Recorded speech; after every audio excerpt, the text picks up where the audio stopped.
What happens when zero-knowledge proofs don't just verify data, but verify the verifier itself? In this episode, we explore how zero-knowledge virtual machines running inside trusted execution environments open the door to what's known as proving the prover. We break down how attestations and zero-knowledge proofs can go beyond proving correctness to also verify code quality, agent domains, and the integrity of AI identity execution. You'll hear how the path from request to policy to T to attestation becomes the foundation for systems that aren't just trusted, but verifiably correct. And with zkVerify's integration into the Phala network, we glimpse a future where AI systems are private, auditable, and fast. And now, Arman Aurobindo. All right. Hello, Arman Sorry, can you please pronounce your last name? I always bring on guests to my show and I'm like, I don't know how to spell your name. So how do I pronounce your name? Yes, it's Arman Aurobindo. Arman, so it's so good to have you, man. So Arman, you are from zkVerify, just to give the audience a quick reminder. And zkVerify has been around for quite some time. I've been following your project actually quite closely. Actually, can you tell me like when the project started? Do you know exactly what date it released?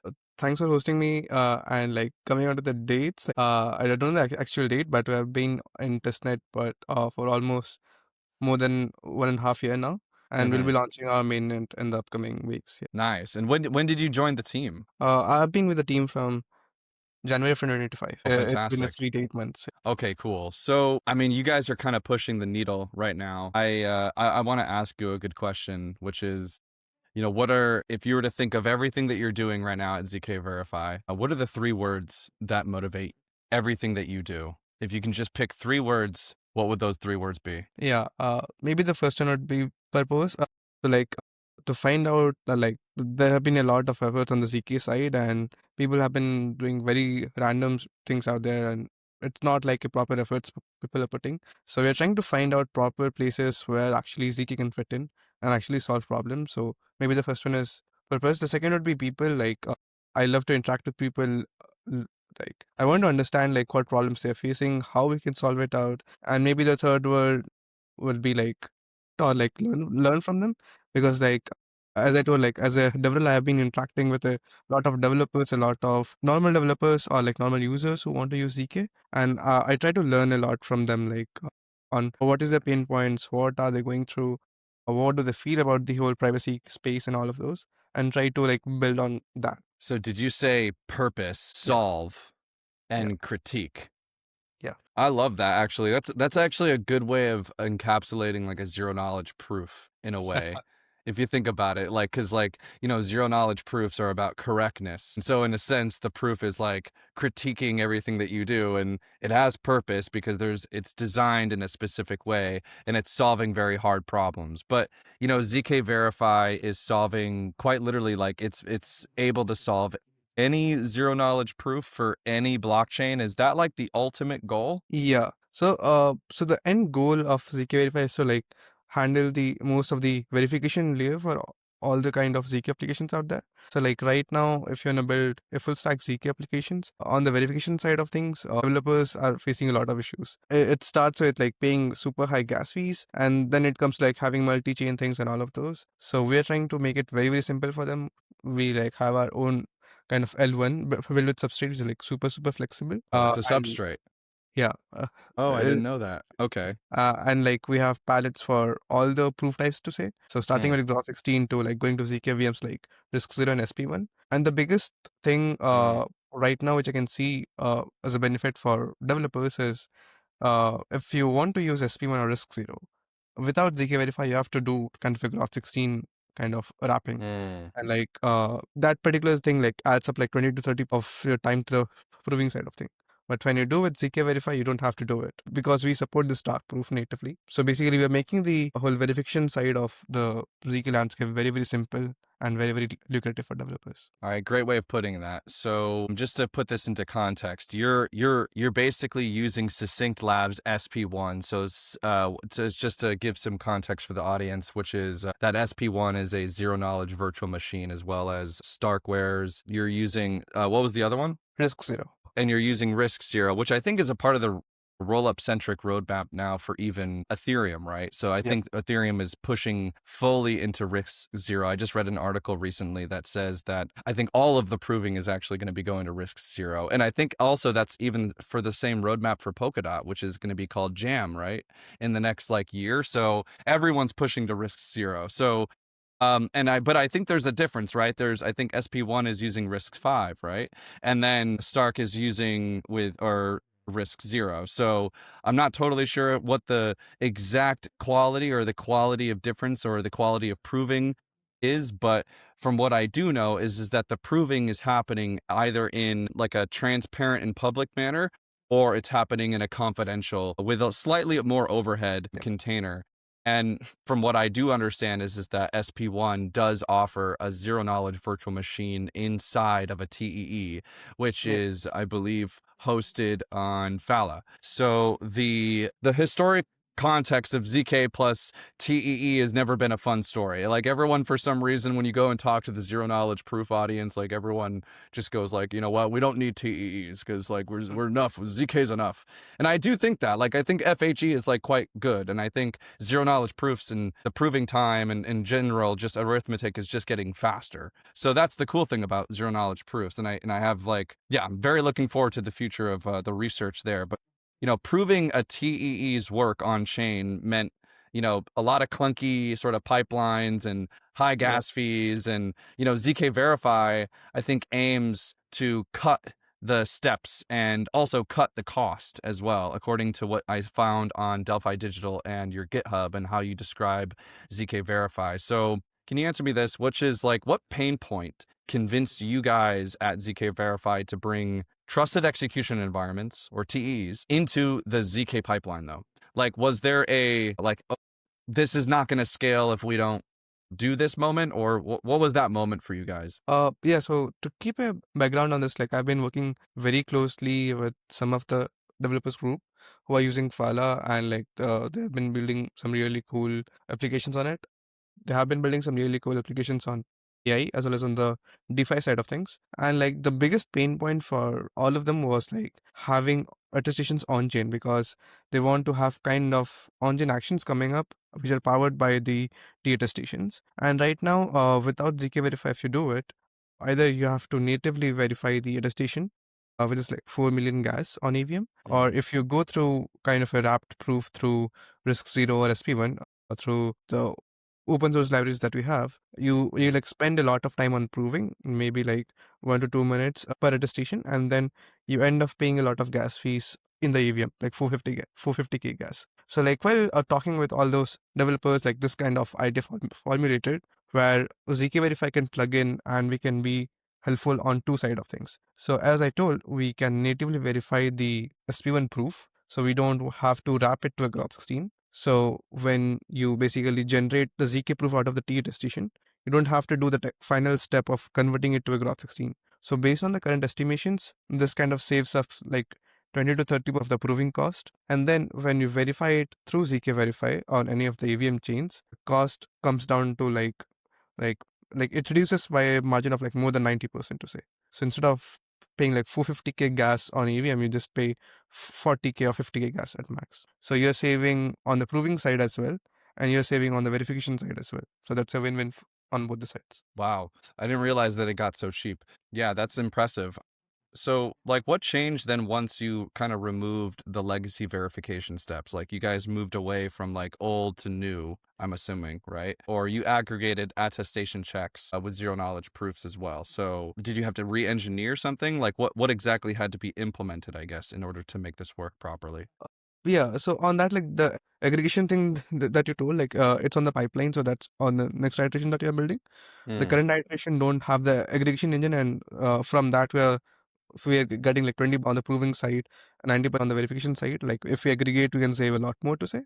So right now what we have done is we have built kind of an API service using zkVerify, and like how it works is you can have your SP1 like access to the SP1 proven network, and what you as a user do is you just give us your T attestation, either Intel TDX or SGX, which you get from Phala, and then we generate the SP1 proof, not the Grok16 one, using the proven network and verify it for zkVerify. So as a user, you just have to make an API call. That's it.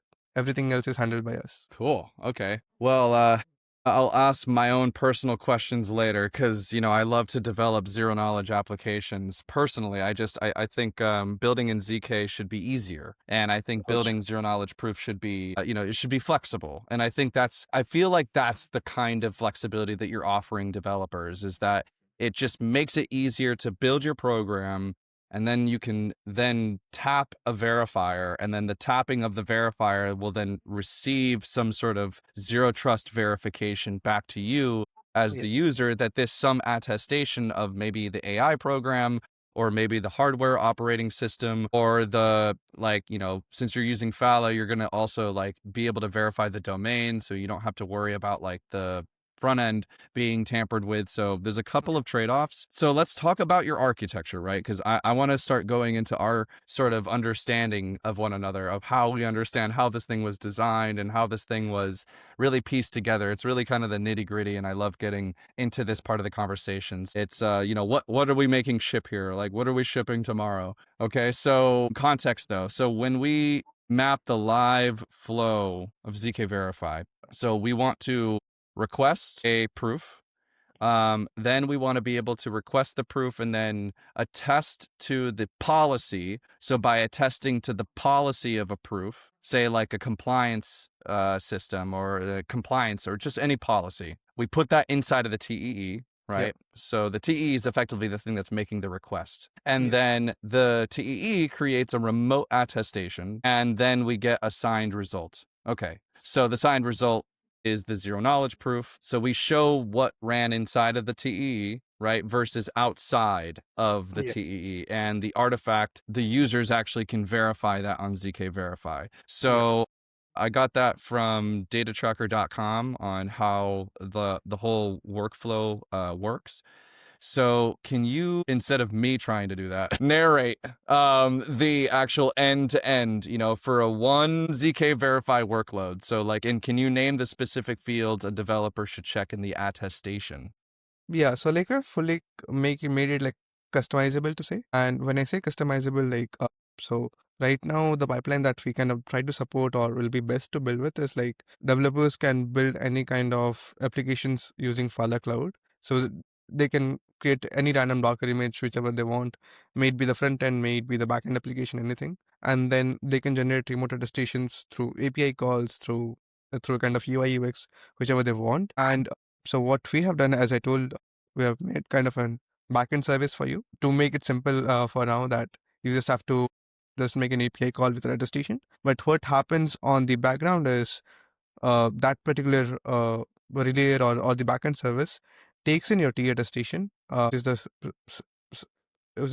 signed attestation, and then it basically generates a ZK proof out of it. And then this particular ZK proof is then verified on our particular blockchain, the zkVerify L1. And as I told, it is using SP1, so we have our SP1 crates for that.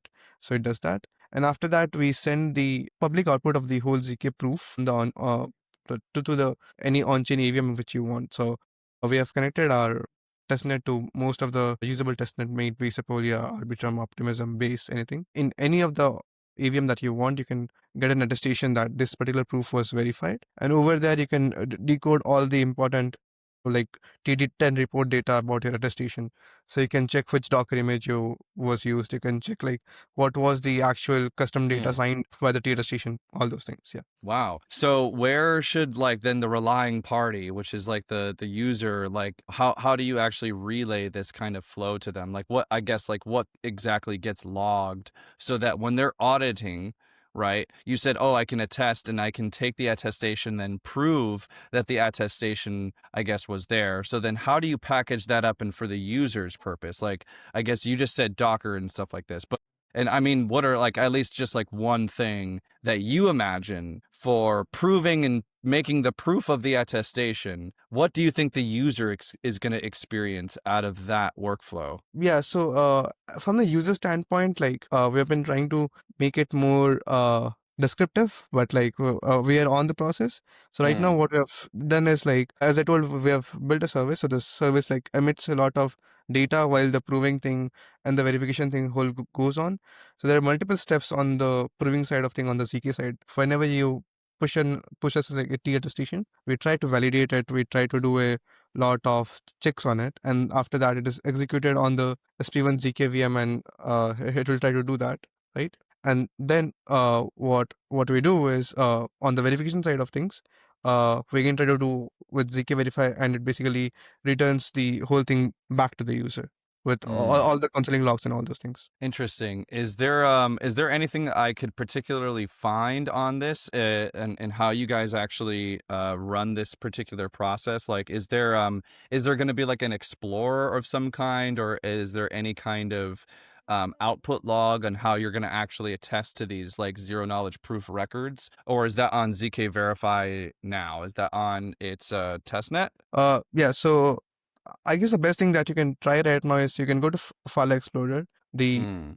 XNZ Proof Explorer, and then Oh, I see what you're saying. yeah. So maybe that's the closest way like a user can try out Hmm. the integration stuff. I think I know where this is. Is this it? No. Do you have the link? Oh, is it Uh, this? TEE Explorer by Phala. Yeah, it's this one right yeah. here. Are you talking about this? Yes, I remember. So the TEE, oh, now I understand. Okay. It was a little hard to understand, like, okay, what does he mean? He's going to be attesting to the proof and then posting the proof? Like, where is he going to post the proof? So the TEE Attestation Explorer, that makes much more sense. So for everyone who doesn't understand what that meant, verify and analyze not the Intel SGX. So this is actually quite old. From what I understand is that Phala uses Intel TDX instead, Yeah. to report on the Phala side of these things. So then what the developer is going to be able to do is they're going to be able to submit an attestation report. They can upload the actual proof. So you can imagine that you're going to be uploading the proof of the attestation here, I'm assuming. And then these are the attestation hashes of a specific workload, like a specific application, right? So so when you mention this, like what stands out to you, I guess, on this the most? Yeah, so like what we have done on this particular explorer is like Hmm. when you kind of try to verify any of the hex codes that you have on your screen, then you can Mm-hmm. go to Origin attestation, and over there we have integrated a new option called as Verify with zkVerify, and then when you click on it, it actually does actually implements the whole workflow that I just told about, of the whole having the backend service, proving it on SP1, and then verifying it on zkVerify. Hmm. Interesting. Okay. Cool. So with the attestation in the TDX, when they're proving the integrity, right? So they're verifying it though on your blockchain, right? So that you called it Exactly. was a substrate, and then it used to be a really expensive, and but the zero knowledge sort of aggregation and the new precompiles that you're running with SP1 and RISC Zero are kind of changing a lot of that, right? So then what does attestation, right? Just the remote attestation part add to ZK apps that they did not have before? Like, especially for, I don't know, like AI. So, like, once a contract, right, a smart contract, or, like a user is using a smart contract, they're kind of trying to verify something. Hey, like, this result came from that code that I just used, or that AI that I just used. Um, I can verify that that code is actually a real TDX, or I can verify that it's a real endpoint, or I can verify that it's a real domain, right? So, but with ZK plus the attestations, what is the sort of like the wombo combo in your head of, ZK plus attestation equals what use case in your head? Yeah, so the biggest use case, like as like Phala Cloud has been extensively used for like building AI applications and all.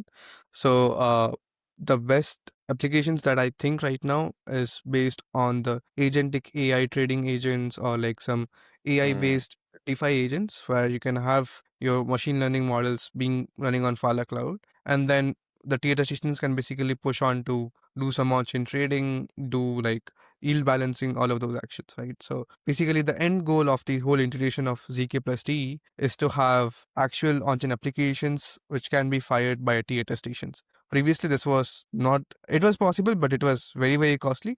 And we're trying to make it much more feasible for developers to build anything around both the ecosystem. Okay. I can't go back. I was trying to find use cases on your website. I heard the whole thing that you were talking about, and I love the idea of ZK agents and DeFi trading protocols and like utilizing zero knowledge proofs plus attestations to create financial protocols. But then I found a video game on your website. So what is ZK Mastermind? What is this? This is weird. I don't understand what do I how does this work? What is this? Yeah, so like as a part of our proof points program and Uh-huh. like our product marketing team, they have like a block party coming up like for the next 3 weeks that they're trying to build it. So like every Monday we try to launch a ZK game to say. So it's a Uh-huh. verifiable game. So they're like small games built by some of the individual developers, group of developers. And Oh, how that's it works cool. is you play all Ah. these games and all those moves are tracked on your web browser, and if you win, so basically you will generate a ZK proof of it and you can submit it, and then you are part of a leaderboard, so you can Oh, prove it. that's so cool. Okay, good. That's amazing. I love that you really actually take the proof of concept to action, and you say like, hey, like it's hard to build zero knowledge proof stuff. Here are literally examples on our website. Just Yeah, go and play some ZK Sudoku or ZK Mastermind. I guess like what zero knowledge proving is actually working for the ZK Sudoku and Mastermind? Is there like a particular kind of prover for this? Is it the SP1 versus the RISC Zero one, or is there any one that you chose for those? yeah. So for like most of the games that like smaller games like for the Sudoku and all, we try to go with like more faster web browser based proving things like either Gross16 or UltraPlonk. But for more Uh, complex games, like one of our product manager, they built a ZK slots game. So where you can, it's kind of verifiable slots machine. And for that, it's a very complex programs. He used RISC Zero ZK VM. So like we have uh, mix of all the things working together. Very cool. Okay, don't mean to distract too much. I just found that super interesting. So there's many ways of basically doing this. So I guess like one AI concrete example though. Do you guys have like a concrete AI example that you guys are kind of putting in your pipeline right now, like an LLM that can answer into like an attested and verifiable receipt or something? Yeah, so we are not, so we do have one thing in pipeline, but it's not an LLM, but mostly it's kind of a well-trained custom finance model to say, and which is built on like on the previous data of Aave and Compound, and it tries to predict the future yields of that. So as a user, Wow. I can try to predict the yield for next 6 hours or next 6 days at least to say, from the previous data of Aave and Compound. And like all these attestations can be verified through zkVerify on-chain, and then the smart contracts can try to uh, kind of automate the trading decisions and all of those. Okay, yeah. Cool. I just looked up Aave and Compound Finance. I remember that Compound Finance actually recently went to like V4, where it's more community governed, and so then that makes a lot of sense. And so it would make sense that the trading would then occur in maybe even a TEE, because then you can keep the trades confidential to the agent, and that way you can have the same agent running multiple workloads and then prove that the workload was actually attested and verifiable inside of a TEE, where Yeah. then it was a private trade potentially, or even the trades were not necessarily private, but maybe they were separated in terms of, hey, like these trades happened for player A versus these trades happened for player B, but they never actually intermingled, or maybe there was no you could prove that the token pod or the token pool was not mixed in any kind of way, where people Yes. sort of like, there was no back door, right? There was no back door to the actual pooling of the protocol, which could be really interesting, I think, for even like leveraging, and you can even say for future trading and this sort of thing, right? So okay, that makes a lot of sense. So then I guess, when you start embedding a TEE attestation inside of a zero knowledge proof, right? And then that effectively lets you verify the statements about an off-chain system Yeah. without trusting an oracle, right? I don't have to trust the oracle or some third party that's telling me that, hey, trust me, bro, security type of idea. It's, what are the newer opportunities that you see appearing now when Web 2 services, right? Not just Web 3, but Web 2 services like clouds and like Supabase databases and like MongoDB and all this other kind of stuff, like basic internet infrastructure, right? So how do you think there are new opportunities for just Web 2 where they can basically prove behavior to the Web 3, right? Yeah. Via the attested ZK proofs, because I think this is what Chainlink is doing, right? They're like taking on-chain real-world data, and then they want to be able to attest to it to the actual Web3, like real-world assets or like derivatives or AAR compound finance, whatever it is, right? So, like, I guess, do you have any of those opportunities also in your guys' pipeline? How do you see sort of the Web 2 merging into the Web 3 using this sort of technology merge between the two? Because I see that. Happening. Yeah. So like having like making this thing much more scalable and feasible. So Mm. it boils down to how the developers actually want to build out their applications on TEs. And like I'm a very big fan of DStack to say, because of like Mm. how easy it is to just build a Docker image as a Web2 developer to say, because for me, like when I entered Web3, there's a lot of things going on: Solidity, smart contracts, consensus, this, that. As a Web2 dev, when I try to do something on TE, using DStack, it's very, very simple. You just build a Docker image, you try to push it, you have very predefined libraries, you have very good documentations on Phala. You can just follow it and like build some really awesome applications. So when it comes to Web 2, it just opens a whole new range of applications which we can support. So as you told, like through oracles, we try to support the Web 2 data inflow to the Web 3. So using T attestations, like there are some of my friends who are also working on like the remote. We have heard like Hey, all hey, heard of hey, shout them out. Shout out your boys, okay? Hey, it's yeah. that time. Do it. Yeah. So like those guys are building some kind of RATLS to say. So instead of using ZK, they are using T for making the TLS attestations. So like that's also like one way of inflowing the data from Web 2 to Web 3, say. So like yeah, it basically opens the whole boundary of how you're gonna build applications. There's a product called Gata, and they are kind of building this verifiable token airdrops, or like private token airdrops to say, and it's a mix of both T and ZK. So it's perfectly fit in what we are building right now. So like Mm. and like they're not only in Web3, but they're also in Web2. So they have been doing some stuff in IoT, AI agents, all of those. So like it opens the whole boundaries of Mm. how we can scale the interactions of Web2 and Web3 with this. Yeah, so have you ever heard of RATLS before?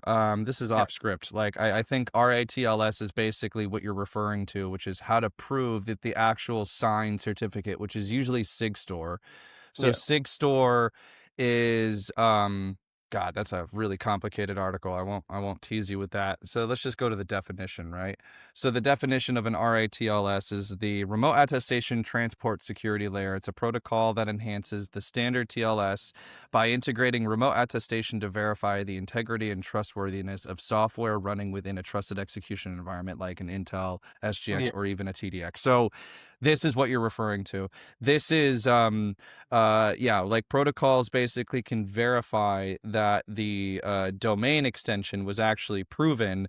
Therefore, you can do on-prem and off-prem attestation proofs of very Yeah. specific operation systems that are just hosting domain utilities, like APIs. Basically, you can prove Yes. that an API had executed without actually revealing, using zero knowledge proofs, what the API actually proved True. inside of the TEE. But since the domain was touched, you can return the RATLS through RTMR3, I believe, which is the registry quote of DStack that allows you to prove that the actual signed certificate was done by SigStore versus the domain.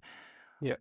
So the domain and the SigStore prove that the domain was touched, therefore the API was used, because when the API is touched, it's always because something, I guess, like inputs or injects to that domain, right? Okay. Yeah. So like that is a very meta thing, bro. Okay, so that is a very meta way of building things, but it does work. And it's new, I think, to a lot of developers. They don't realize like, oh shit, like I could actually do that. First industries, benefit, I think, are going to be financial industries. There's going to be supply chain industries, like definitely data platforms. They're definitely going to benefit from this as well. Okay, so let's move on away from architecture. I kind of get a good understanding of like how zkVerify works and like the ideas behind, ZK and TEE and using the attestations with DStack and then being able to prove domain issuance and all this other kind of stuff, which is really cool stuff. I can see how it's used for AI. I can see how it's used for finance. I can see how it's used, in general for just most cryptographic applications like video games and stuff like this, which is really, really cool. I think if you remember a long time ago, there was a protocol called Dark Forest. Do you remember this? Yeah, I Yeah, do. so Dark Forest. Let's see if it even comes up anymore. No, it's not on Google. Hold on. Dark Forest ZK game. Hold on. I think this is still around. Oh, it is. It is. Yeah, so Dark Forest is sort of like the Dylan Field, Nate Foss. Yeah, so I need an attestation, bro. I need to prove who these people are. But anyway, this is a zero knowledge video game. It can prove like the state of the game, but I think you can go a little bit further with attestations.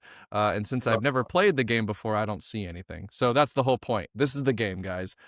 See how it's black? Yeah, because I haven't proven anything. I can't see anything.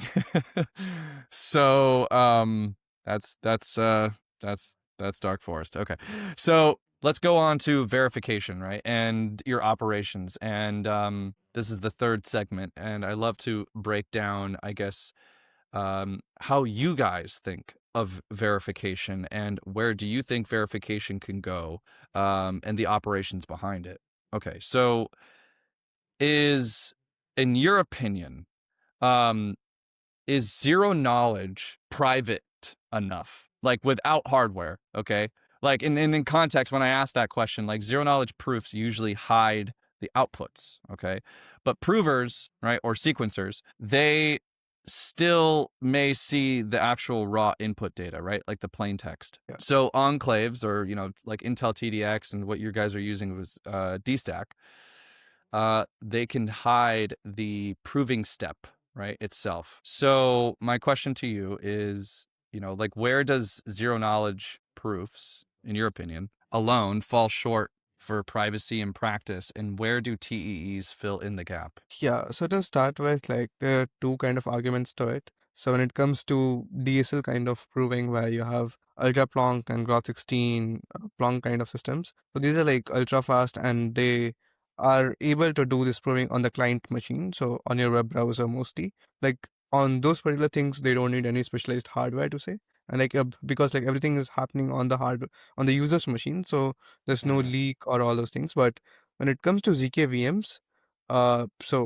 right now doing like proving ZK VMs is kind of very hard in your user machine. And what we do right now is we have dedicated prover networks. So like SP1 has their own prover Mm. network, RISC Zero have Boundless, and you have to delegate your proving part to them. And as you told, you have to give in the private inputs to those provers to prove this data. And that's basically leaking out the data. And that basically defies the whole motive of using ZK anymore, right? And I guess that's the place where T's come into the picture. As like, if I'm not wrong, SP1 is doing the same thing with Phala. So like we have the SP1 prover on a T, and like n- how the next time you generate a private SP1 proof is you do the execution on your machine or something, and then the actual proving steps happen inside the T, and then at the end of it, you get a ZK proof out of it, right? So yeah, so like when it comes to ZK VMM implementations, right now you cannot do it on a user's machine. So if you want to do it privately, you have to depend on the hardware, and right now the best thing is to use a TE. Yeah, so like every privacy enhancing technologies have their own pros and cons, and I think moving forward, it's not only ZK or not only T scaling it forward. It should be a kind of mix of an approach. So like CK plus T, ZK plus FHE, ZK plus M. Mm. The same goes with T as well. So pairing two technologies which complements each other would be the best for the developers and for the users as well. That's pretty intuitive. I would agree with you. Like I think there's a nice combo, right? And I think people who just are let's say just like decentralization maxis, they don't understand that once their ZK goes inside of a TEE, then it automatically becomes centralized, which I don't think is necessarily true. The like the ZK audit that ZK's security did, right? Have you guys Yeah. seen what this came out with? Did you read this security audit before? Yeah. It's the audit for DStack, right? So ZK Security did a audit of DStack, if I can find it. The I think it's right here. ZK Security audit, right? So in this audit, when I read it, it was basically describing how the DStack, which is the framework for issuing remote attestations using Intel TDX, they are able to, here it is right here. So basically the user has verified that the operating system, the KMS, the gateway, and the VMM are all basically attested via the actual the remote attestations. And so what the audit showed was that the ZT HTTPS connection is secure through, I think, WireGuard. That the gateway basically proves that the TE application running inside of the image, which is the Docker container, was actually deployed using the boot up service. And then there were several registries like RTMR 1 through 3 that prove the CVM, the server, which is the operating system, and that the hypervisor that's actually running the manager, the virtual machine, did in fact actually create the gateway between CVM and VMM.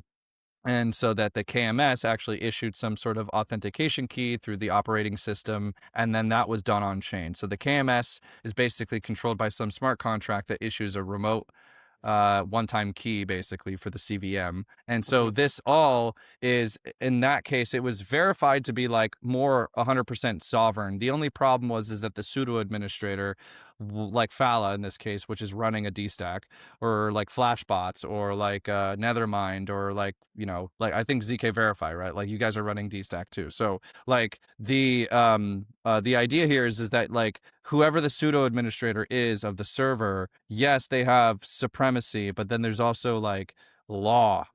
Like you can't take down services, especially if you're like a cloud provider. So there's some sort of like trusted issuance problem. Yes, I get it. But then the decentralized aspect is that you definitely know that the CVM is decentralized, and that even the pseudo administrator that's controlling the actual server for you, maybe off-prem in the remote way, they don't necessarily have the ability to see, even if they're the host, they still cannot actually see, even on their own prem, what is actually going on inside of the TEE. So I wanted to demystify that, because I think a lot of people get this idea mixed up with like saying that TEEs are always centralized, which in a sense, like it makes sense because Intel is the thing that's issuing the certificate. But then, you know, in terms of like the whole trustless hardware idea, DStack is effectively the way to democratize the actual hardware so that you don't lock into any specific vendor. So the whole point of this stack is so that you could transition from one bare metal to another bare metal, and then anybody can basically be the host, like zkVerify and Flashbots and Phala and whoever else. And then you can basically have the same Dockerized container, so you don't have to change your code. You could just like go from one to another. So Yeah. I think I'm doing a good job pitching DStack at this point. So the do you buy the whole you know, the whole approach that like ZK plus attested hardware sort of like is the go-to solution? Because I would agree with you. I think there's a lot of good that could be done. Do you think it could be sort of oversimplified though, like in the way that we're putting it? I guess like the on-chain cost might be something that we have to consider, right? I'm not totally sure. Maybe there's something I'm not looking at. So like when I'm verifying Intel, like, or I'm verifying AMD and an attestation, basically, if I'm verifying some attestation directly on Ethereum, I know that's expensive, but with ZK aggregation and, you know, like very specific proof signatures, like there's KAK and there's SEP256 and, you know, like whatever else that's available on Ethereum. These, I guess, like you could do precompiles, right? You could do precompiles using EIP 7212, right? So that I think could reduce the cost, and I think this was like a big talking point in the crypto world, is the precompile thing. So but like, I guess you tell me, like, what's the most practical, I guess, like, path to cheap, portable attestation verification, and like, how does zkVerify, I guess, slot into that? Yeah, so like the the like the very heavy on-chain like the on-chain verification of the attestation is obviously the biggest kind of issue when it comes to developers building applications. But when it comes to the workflow that we are trying to pitch in, where you have T attestations coming through a ZK pipeline, so we try to verify it on our own chain, the zkVerify chain, and we don't try to do it natively on the EVM. So what we do is we verify it on our particular zkVerify L1 chain, which has like the palettes for all these different kind of ZK verifiers to say, and we do have an SP1 palette as well. So you natively verify it on our chain, and we just help you for giving you a kind of aggregation on any EVM chain that this particular proof was verified on zkVerify. So instead of directly verifying it on the Ethereum, what you do is you pass it to zkVerify. We verify it natively on our chain, and then we pass on a message to Ethereum saying that this particular ZK proof or like T attestation was verified natively on our chain, and then you can use it from there. So like using this particular pipeline, you save up like 90% of the gas fees that you're spending on verification. That's cool. Okay. So, in general, it costs, like, I'm assuming, maybe just like a couple of cents. Does it depend on like the workload? Not, no, because the simple Mm. answer is uh when you do proving, then yes, because like then it basically depends on the number of cycles you're using for the proving. But the verification is like it doesn't depend on the workflow to say. So basically the majority of time it depends more on like the load on the chain. If there are a lot of requests and a lot of things happening, obviously the gas will be high on the chain. Still the estimations is like 10 cents per proof. Okay, so can you, like, let's move on to that whole governance and the compliance sort of aspect, right? And by the way, like, I want to apologize to the audience. I didn't realize that you couldn't see my screen while I was typing and doing all sorts of things. So I just quickly ran through some of the links just now that were sort of what we just discussed over the last couple of minutes, right? So hopefully you got to see a little bit of that. That was basically everything that we just researched. So I think there was no information that we did not already cover that wasn't already spoken. So I kind of saved you the time of me basically typing on Google half the time and just showed you the links that we just looked through. So I just showed you ZK Sudoku again, and the mastermind, and the DSAC audit. So you can go and check those out. There was also the attestation explorer, which I just showed you. So now I'm on the real page, which I'm sharing. So before, I think for the last 30 minutes, I was just basically on zkVerify.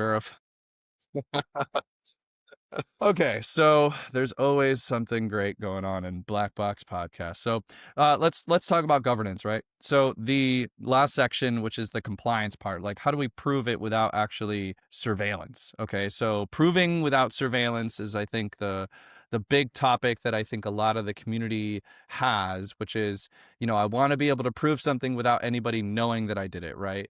Okay, so the whole one-page receipt of a remote attestation would be, like, I have a remote attestation, and attestation produces the evidence that some, domain was used, or some prover was used, like some ZK verifier was touched. The verifier can check that was true. A relaying party would then make a policy or a decision from the attestation result thanks to zkVerify, and then auditors would want a sort of like a short trail, sort of cookie bit information of what exactly occurred, right? So can you, I guess, like, show in sort of like a one example of, in your head, on how evidence goes from evidence to then verifier checking it on zkVerify, how then that attestation result from zkVerify can then say, like, allow or deny, and meaning validate or invalidate some particular process. Because if I want to prove something without necessarily revealing it, I might think of like a login, or I might be able to think of like an authentication, right? So I can prove that I've authenticated, but then I don't necessarily want to prove that I'm the person who authenticated a specific signature of playing ZK Sudoku, right? I want to prove that, hey, I'm Dylan, but I want to play ZK Sudoku and prove that I'm Dylan, but then I don't want to go inside of like an ID registry, right? I want to be able to prove that Dylan did in fact was a person, but we don't prove that he was the top winner on the leaderboard, right? So is that a good example? I guess in your way, how would you sort of better describe that? Is there any kind of audit, or like a way that you would like to summarize sort of the way that audits are sort of fast and sort of unambiguous? Yeah, so like the best thing on the ZK side of things is basically when it comes to ZK IDs are basically ZK passports, and if you've heard of like self protocol and all. So what they kind of do is they take your passport and like they try to scan the NFC chip inside your passport, and then they try to generate a ZK proof out of it. And particularly self protocol, how it does it is basically generates a ZK proof inside a TE, because like self protocol is more on the mobile side of things, so they have a mobile applications, and when you try to do zk on mobile right now, it's kind of very very slow.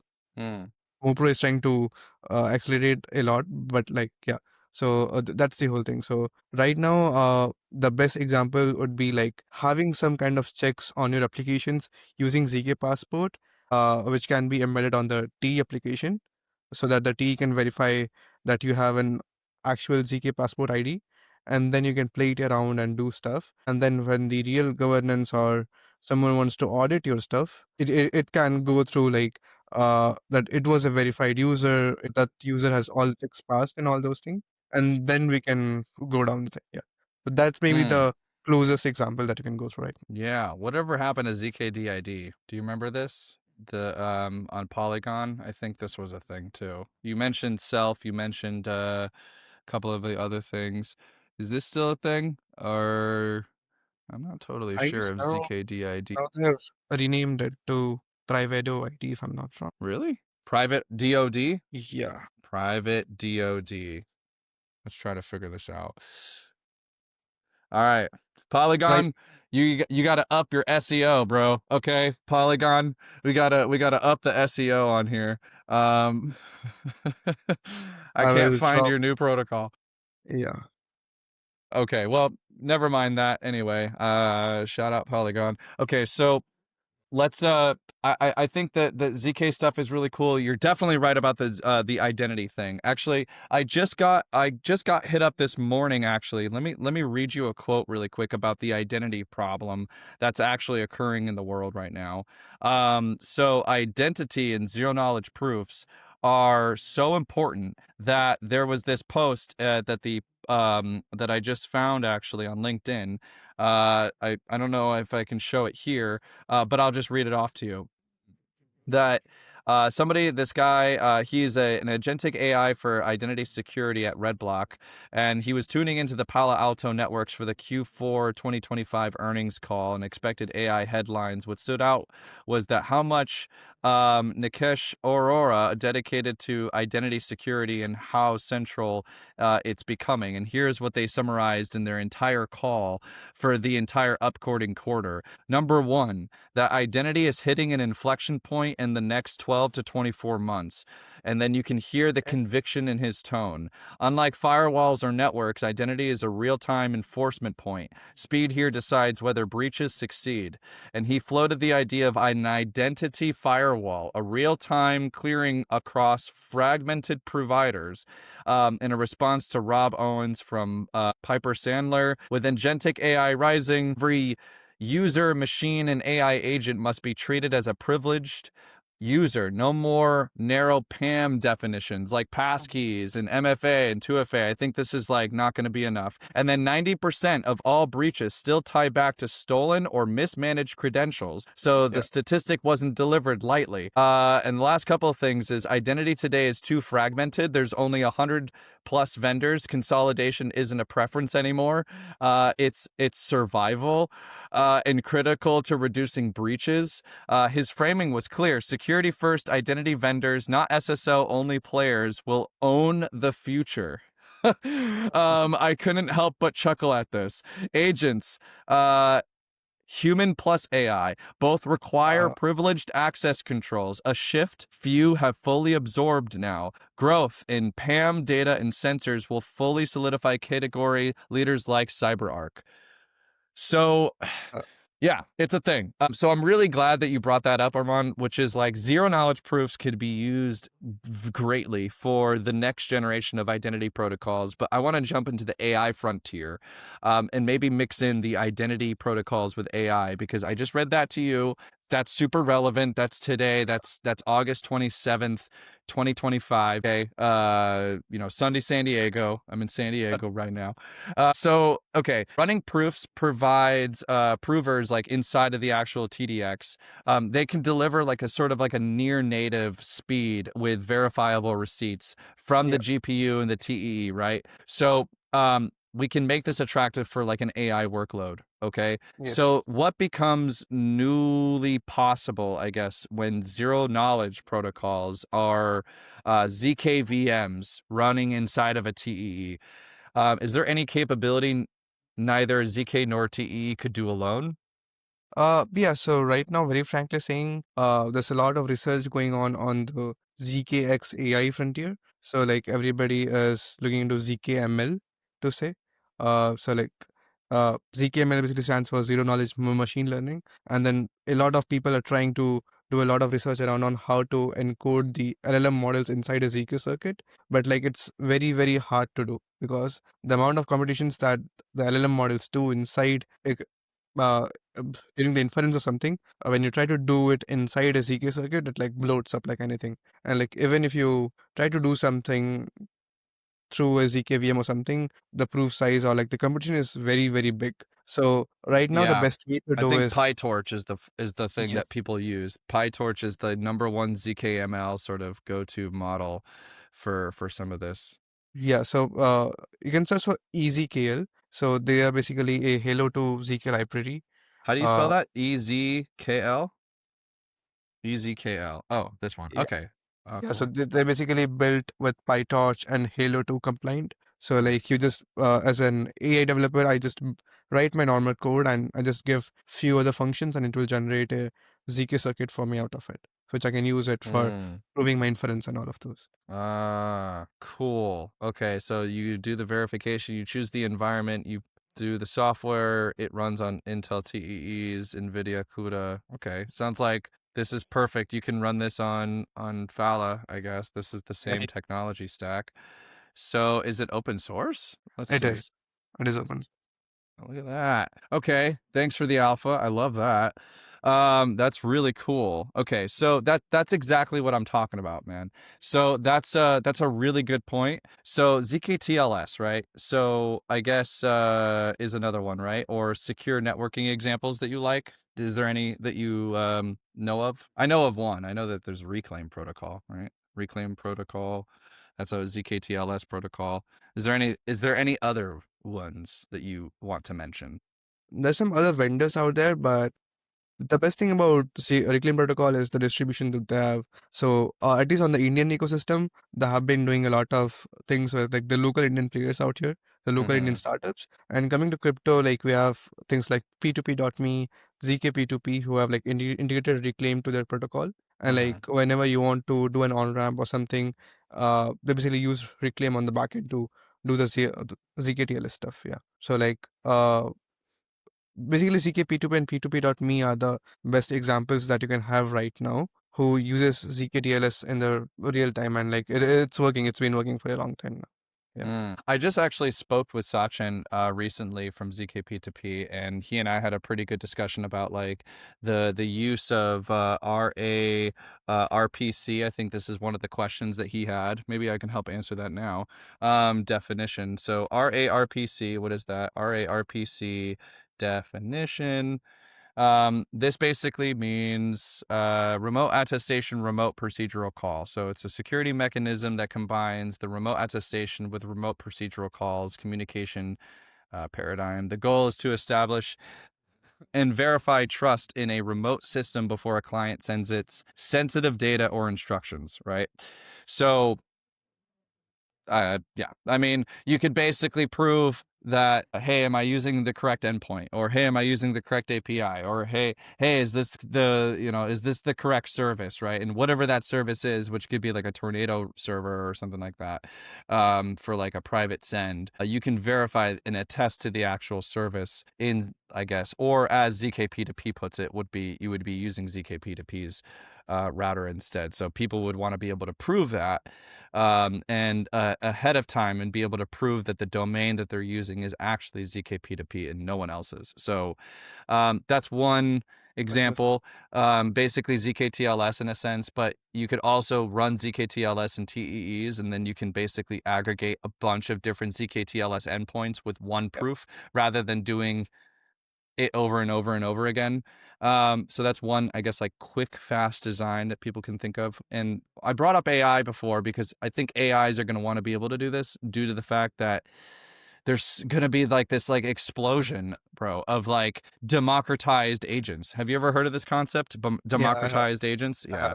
Democratized agents, which is basically, I'm butchering, this is what it means. It's basically describing two distinct but related concepts of AI. Basically, it's like the same way of basically thinking of decentralized AI systems. And I just spoke with Gaia last time in our podcast. He was actually the first episode with Harish Kotra, and he talked about not the god of the earth, no, Google, I mean Gaia AI, no, this one, yeah. So Gaia AI is sort of like that idea of democratizing the AI system through this. Okay, so when we do like a rule of thumb, before you said something really interesting, which was the combination of TEE, versus the ZK versus the FHE, right? Each tool, I guess, shines in its own sort of different place in the world. And TEEs, I guess, are like really great for latency and general computation. Zero knowledge proofs are like really great for just public verifiability, clearly through like even zkVerify. And then FHE is like great for, compute on this encrypted data, right? And I want to prove a smart contract without revealing it, right? Like private smart contracts or private data without revealing all of the data, or like private SQL or something like this. So I want to be able to do something like very specific and private, right? So can you give, I guess, developers, in your opinion, a simple rule of thumb for when to choose TEE, when to add ZK, and like when FHE is actually worth it, plus I guess like one anti-pattern to avoid, if you have anything that you would like people to avoid? Yeah, so maybe when it comes to ZK, if you have more kind of a circuitized thing, like where like most of the ZK circuits, or the languages at least we use, have all those libraries and formulas, and you don't have to do everything from scratch. Maybe like that's the best way. And also you have to make it like intuitive for the user. So think of if you're building an ZK app to say, and the user have to wait for like 2 minutes for a ZK proof, the UI is doomed. Like nobody will use it. So maybe the best thing to use, or like the best thing to predict, like which one should I use when it comes to T, ZK, FHE, anything. It all depends on the type of application that you are building. So for some applications, obviously T makes a lot of sense. There are some applications where you need a lot of cryptographic signatures and cryptographic primitives to say, and that's like cryptographic things are needed more from the hardware side of things. So maybe there you can use ZK. The issue with FHE is it's like more even slower than ZK right now. Maybe after some more years of research or something, it will be faster. But right now, at least if you're in a build some kind of a user-facing application to say, I'll say like ZK or T is the best way to go right now. And like for me, maybe the best paradigm of how you can build privacy-focused applications is a mix of both ZK and T. You use T on the front-end side of things where you want verifiable, approvable side of things on the user-facing, and as it's on a T, the latency is it's like as good as like interacting with the backend, and you can do all the ZK things on the hindsight where we don't know what's going on, but it's actually like when you try to interact with the smart contract or something privately, it happens through the T plus ZK combination of those. Yeah. So like the best way to go right now, according to me, is the ZK plus T way. That's a win-win for the developers who want to keep things private, as well as for the user who has a very, very good UI to interact with. Yeah. I'm trying to find packages. And when I look up ZK plus TEE, I get ZK org, ZK FHE, Phala network. So that's so, and then zkVerify is right there. So ZK security. So you guys, hey, look at that. Google out here representing. So okay, guys, I'm just joking. So the ZK Security, what is that? Okay, well, that's the auditor company, right? And ZK FHE. So I can't really find any. I mean, there's this thing called Awesome ZK, I guess. Yeah, but I'm not sure. Well, there's ZK FHE, which is the TEE library. I think this was open sourced by Intel. Oh, no, Microsoft, right? This is the fully homomorphic encryption computations trusted in SEAL library, right, on trusted execution environments like TDX, I think. So the SEAL library is effectively the go-to FHE sort of thing. Microsoft, I think, was the one who created this, right? Yeah, it's by Microsoft research. This was open sourced. We're sorry, the page can't be found. Okay, well, I mean, like, yeah, you're right. I mean, it's here, like when I look up, when you go to their website, this is what you get. So we're so I mean, FHE has a really bad rap, to be honest. Like, I mean, so many people hate on it, but I know that it's good. But when you see things like this, people give up on the concept. And that's why I'm really trying to invite somebody to the podcast to just talk about FHE, because I'm like, I hate how many people talk so much shit about FHE. And it's hilarious at this point because I don't think people know any different than to talk shit about FHE, which is so true.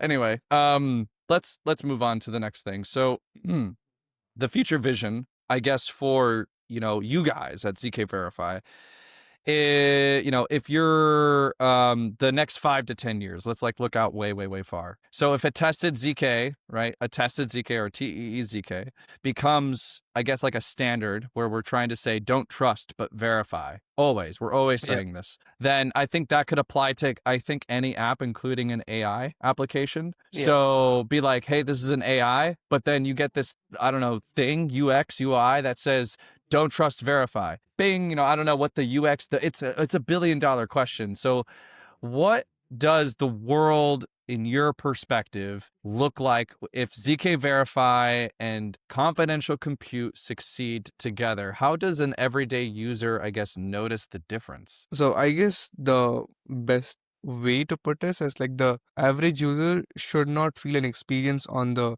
UI side of things, but it's on the developers and on the whole ecosystem on how to put the privacy ahead. So that like that's the biggest kind of issue that we're facing right now, that people are trying to do privacy applications and all of those, and at the end of it they're compromising on the UI side of things. So privacy needs to be implemented in such a way that the user should not feel that I'm doing an extra step for this. So for the user, it's like I'm doing the same thing, but on the back end or whatever it is, everything is happening privately. So it's on the ecosystem and on the developers on how we promote this. And like for a vision from zkVerify, with integrations like Phala and zkVerify doing remote attestations verification on zkVerify, I see like having like as we talked about AI, DeFi, and a lot of those, we see a lot of people coming and building up a lot of real world applications on ZKTs on the privacy side of things. And like going forward,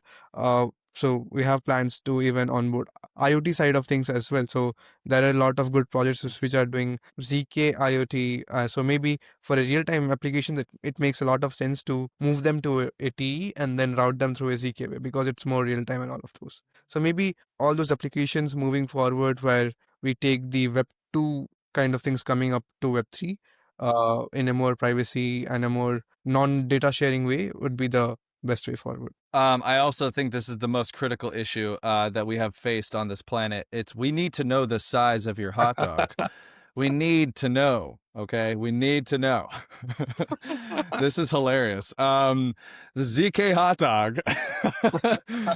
I think this is how we do it, Arman. This is we make more stupid apps. I'm sorry. This might be the most It is. brilliant by design thing, and I'm just not seeing it. But look, research and circuit design, like these guys thought about this. Eigenlayer integration, ZK circuit implementation. This is insane. Apple ARCs. Oh my god. How are we not thinking about these things? This is critical. Okay. Okay, this is hilarious. I love your guys's love for the community. I love the whole I love everything about this. So you guys are doing an incredible job really highlighting the use case. I think that's really all we can do, right?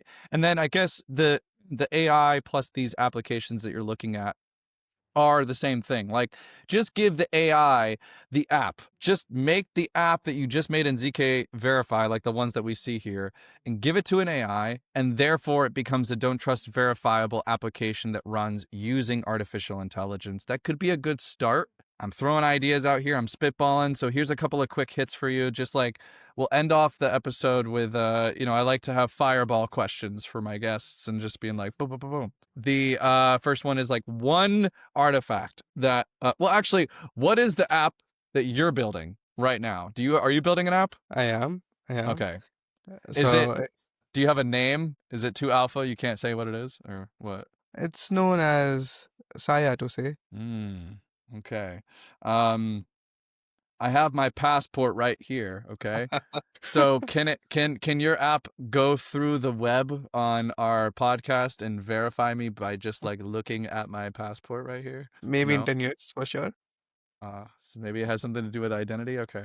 Okay. So one artifact that you would want to publish and first convince the skeptics, the hash, the quote, the manifest.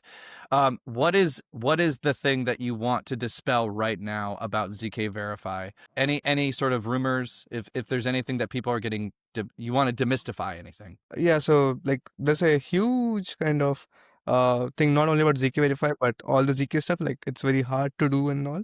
So like we have tried to make it very easy to use zkVerify on many levels to say.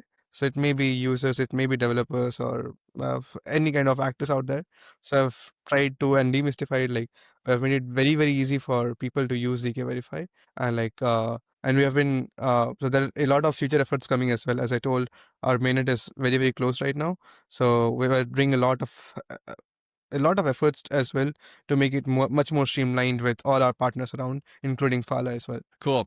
I think you guys have all these different proof types, and you can make it easy for us to do Flonk, Plonk, Halo 2, Gra 16, and Starks, and I think other ones outside of your paper. You could easily do zkDID, zkDeFi, zk voting, zk rollup, zk bridging. That's the whole point, right? And then you basically choose any of the prover layers, and then you have a storage layer, and then bada bing, bada boom, you throw it onto the substrate.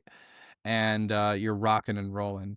Quick question: why didn't you use Alpha Zero? Right, like that was already a substrate palette. So Alpha Zero, I think, is one of my personal questions that I had, which is the substrate that's on Polkadot, which is I think a zero knowledge chain. Is this like? Do you use their palettes or no? So we don't use their palettes. So basically, they are also a solo chain similar to us, but they're like their chain is much more centric, where you can do privacy related applications and do that. But we wanted to make our own L1 specifically for verification. So all the palettes we built is from scratch for all the palettes that you saw, like Gra 16, Ultra Plonk, Ultra Honk, Stark, everything. So we built it from all scratch, and we don't we don't have any VM to say. So we have made it just with one goal, that is just to verify proofs. That's it.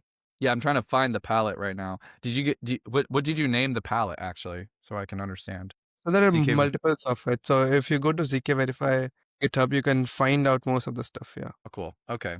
I can just find you on docs. Okay. Anyway, so what's the biggest myth, I guess, about ZK privacy that you'd like to retire in one sentence? Now it's time to build applications. We have done a lot of research. Cool. And three numbers that you would want to put on a whiteboard to judge a confidential AI system's health, I guess. If you're going to be judging an AI tomorrow, and based on our conversation, what would you now want to judge an AI on? Three things. Yeah. It's got to be on zkVerify, damn it. It's got to be on zkVerify. That is Arman's number one rule, guys. If it's not on zkVerify, then what are you doing? Okay. Okay. So, and it's got to be high performance and what else? Yeah. Yeah, I'm really looking forward to the SLM thing. I actually I read this paper yesterday, and it's a very good read on how the architecture for an LLM versus an SLM will kind of work. And actually, let's do a little research, right? Like, what is an SLM? What is an SLM? So it's nope, that's not it. AI. It is a small language model. It's a type of artificial intelligence designed to process and generate human language efficiently in fewer parameters and computational resources than larger language models. So I can understand how zero knowledge proofs are already expensive, but you can do a zero knowledge proof and an SLM together and then achieve the same sort of computational performance bloat that you would already normally get with just running an LLM interface. Instead, you could probably host your own like SLM with a ZKP prover in the TEE and then run the attestations through zkVerify. Oh, like, okay. So that is Arman's number one go-to AI, guys. Okay, we just solved the $1 billion question. Okay. Go for it. That's your next hackathon. Oh, actually, we got a hackathon and we're going to be doing that, I think, near E03, right? Next month. So, I'm basically going to help do that. And I think we could do that. I guess, like, what do you want to ship tomorrow with the hackers, right? Attestation UX, policy evidence, formats, ZK circuit packaging, like whatever comes to mind. I guess this is a great idea, right? Hey, create your own SLM with zkVerify and Phala. That could be a good go-to sort of strategy. Do you have any sort of ideas for the hackathon before we close out? Yeah, I guess like that's the thing. Like, I mean, when a lot of people think about the practicality of doing all this sort of development, I think the thing that people have to understand is that there's a lot of countries and a lot of places in the world that don't have infrastructure for identity politics, in general, for social engagement or governance or even governments. Local governments are so like just like there's a lot of people that just don't have the identification infrastructure. That's why I mentioned what I mentioned before with like that is the number one problem, I guess, on a world global scale. That's why so many people look forward to zero knowledge proof systems being released, and it's a marginal market of people who are under privileged and they need access to their funds because their banks can literally close them out tomorrow, so they need identity protocols to help them.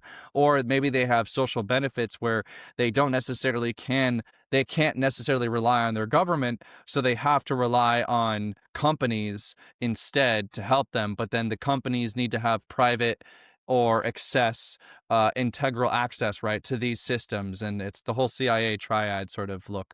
And so ZK Pass and ZK Selfie protocol and all these different things. Now you're saying, hey, let's go to SocialFi, and how do we do like a group ordering, like a multi-sig? So you're all a part of the whole ZK identity. Maybe you're all in like the banana group and not the Apple group. Like, so maybe you're, like, I don't know, whatever it is, but that is the point, right? And so I guess like the top use cases, you're going to require zero knowledge proofs, but then what you guys are doing, it's like, well, no matter whatever the zero knowledge proof system is, hey, we're zkVerify. We want to put on your killer architecture application use case. Here are the proof packages that we want you to use. Here are like the 3 top major things that we need to do for like the country or this community. And then these are the applications that we need to deliver tomorrow, right? So do you have a call to action that you're personally very passionate about in terms of making ZK such a standard that like that it can solve this thing tomorrow? I'm personally very passionate about authentication. I think authentication is like super centralized. I think it could be decentralized. I think it could be zero trust. But what do you think? What is, I guess, the thing that you want to tell the world? ZK kit. Okay, this looks cool too. But wait, that's not it.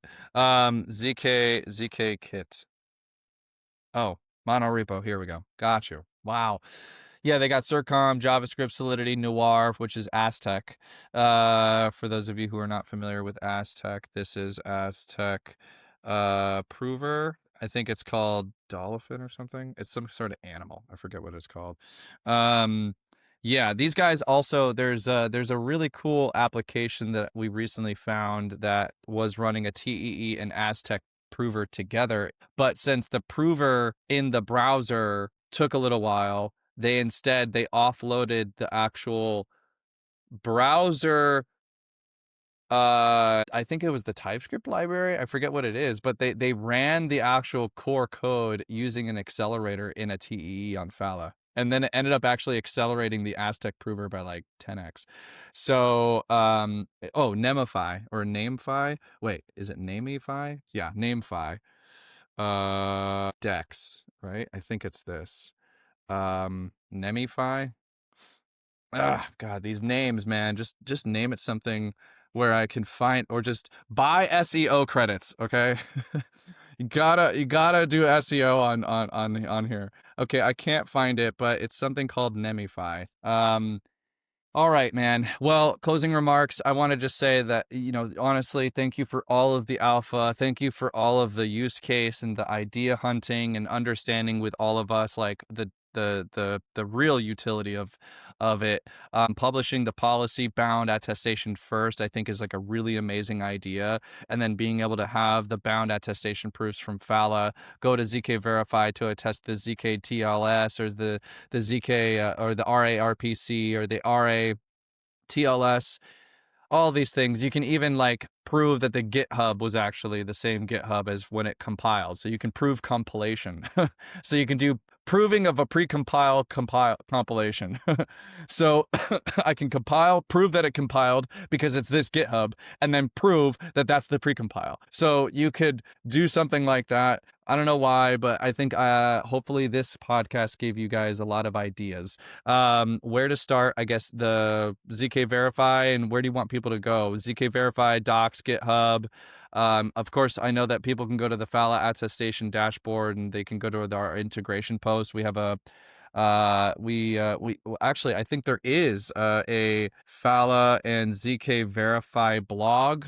If anyone's interested in going to read that, that's right here, about the entire partnership, about what it unlocks, the type of prover services that you guys are going to be opening up, the Gross 16 things, the savings and the cost and credits, a 20% reduction, wow, in credit saving on Ethereum, which is incredible. So that's awesome. Is there any closing remarks that you would like to say before we close out? Arman, thank you, buddy.